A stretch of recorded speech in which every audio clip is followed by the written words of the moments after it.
අපේ ළමයි සම්බන්ධ හැම වැඩකදීම හරියටම මැන්නලා කිරලා ගන්නවා වගේම උනට වේදනාවට දරුවන්ට බෙහෙත් දෙනකොට නියම මාත්‍රාව ගැන ඊටත් වඩා සැලකිලිමත් වෙන්න ඕන නේද? වෛද්‍ය නිර්දේශය දරුවාගේ බරට ගැලපෙන නියමිත මාත්‍රාව ලබා දෙන ලෙසයි. ප්‍රතිවලින් මාත්‍රාව මැනීම අසීරුයි. ළමා පැනඩෝල් විශ්වසනීය ප්‍රත්‍යක්ෂ සහනය.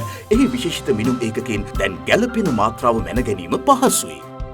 ඒත් කවදාවත් මනින්න බැරි එකම දේ අම්මගේ ආදරේ. ළමා පැනඩෝල්.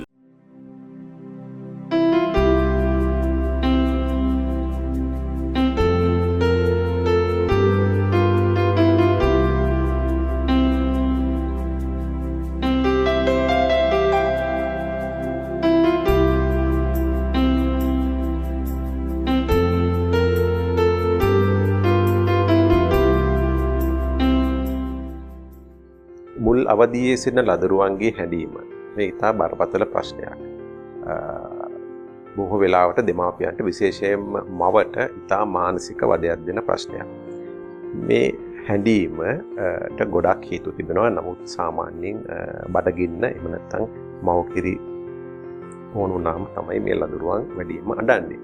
නමුත් අද මම කතා කරන්න යන්නේ මේ හැඬීම් අතර තාම දරුණු ලෙස පාලනය කරගත නොහැකි ලෙස හැඬීම් වර්ගයක් තිබෙනවා.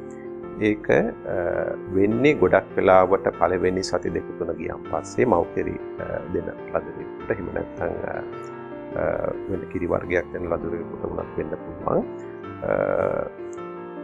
විශේෂයෙන්ම සවස් කාලයේදී මේ ලදරුවා ඉතා අසාමාන්‍ය විදියට ඇඬීම කරන්න පුළුවන්. ඒ ඇඬීම කිසිම විදියකින් දෙමාපියන්ට පාලනය කරගත නොහැකි බොහෝ අවස්ථාවලදී. මේකට හේතුව හැටියට අපි දකින්නේ කොලික් කියලා තත්ත්වය. මේ කොලික් කියන තත්ත්වයේ වෙන්නේ සාමාන්‍යයෙන් බඩවැලේ යම් කිසි තෙරපුමක් ඇතිවීමයි.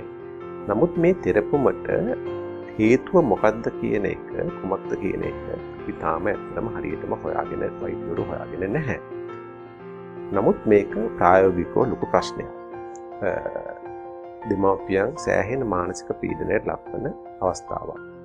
මේ අවස්ථාවේ අපි කුමක් කළ යුතුද?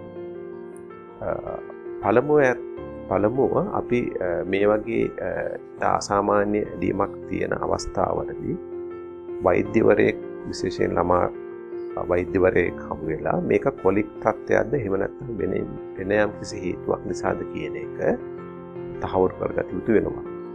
එසේ තහවුරු කරගත්තු පසු අපට මොකද්ද කරන්න පුළුවන්? විශේෂයෙන්ම මම හිතන්නේ බෙහෙත් වර්ග වලට වඩා බෙහෙත් වර්ග නොමැතිව මේ පාලනය කරගන්න පුළුවන් නම් වඩා යෝග්‍යයි. ඒ සඳහා කළ යුත්තේ කුමක්? සාමාන්‍යයෙන් ලදරුවා හඬන අවස්ථාවලදී ඔහුව අපට කෙලින් වඩා ගන්න පුළුවන්. කෙලින් වඩාගෙන ලදරුවාගේ බඩ එහෙම නැත්නම් ලදරුවාගේ උදරය අපේ උරේසට නැත්නම් චෙස්ට් එකට මේ ප්‍රෙස් කරලා එහෙම නැත්නම් තෙරපුම් කරලා තබා ගන්න පුළුවන්. තබාගෙන අපි ගේ ඇතුලේ යම් ඇවිදීමක් කරොත් ඒ ලදරුවා සමග ගොඩක් වෙලාවට මේ තත්ත්වය අඩුවීමයි ප්‍රවණතාවයක් තිබෙනවා. එහෙම නැතිනම් ඒ ලදරුවා සමග එළියට ගිහින් එහෙම නැත්නම් වාහනයක යන්න පුළුවන් නම් අනිවාර්යයෙන්ම ඒ ඇඳීමේ අඩුවක් අපි දකිනවා. එහෙම නැතිනම් මොකක් හෝ ක්‍රමයකින් එහෙම නැත්නම් අපි ලදරුවා ප්‍රෑම් එකක තියෙනවා නම් ප්‍රෑම් එක රිද්මයානුකූලව පද්දන්න පුළුවන්. එහෙම නැත්නම් කුමක් හෝ ක්‍රමයකින් ලදරුවාගේ ඒ අවධානය අපට වෙන තැනකට වෙන දිශාවකට යොමු කරන්න පුළුවන් නම් ලදරුවාගේ හැඬීම පාලනය කරන්න පුළුවන්. යම්කිසි විදියකින් ඒ පාලනය කිරීමක් සිදු වූ පසු ලදරුවාගේ හැඬීම නැවතුනොත් අපට ඒක පවත්වාගෙන යෑමට ක්‍රමයක් වෙන්නේ ලදරුවාව මුණින් ඇඳක තබන්න පුළුවන්. මුහුණ යටතට සිටින විදිහට එහෙම තියලා පිට පිරිමදින්න පුළුවන් බබාට නිින්ද යනවා. පිට රිද්මයානුකූලව පිරිමදින්න පුළුවන් බබාට නිින්ද යනවා. ගොඩක් වෙලාවට මේ ක්‍රමයෙන් අපට බබාගේ ඇහිීම පාලනය කරගන්න පුළුවන්. ඒ කොලික් තත්ත්වයේ බබාව වෙන දිශාවකට යොමු කරලා ඔහුට යම් කිසි සෝදායක තත්ත්වයක් ලබා කර දෙන්න පුළුවන්.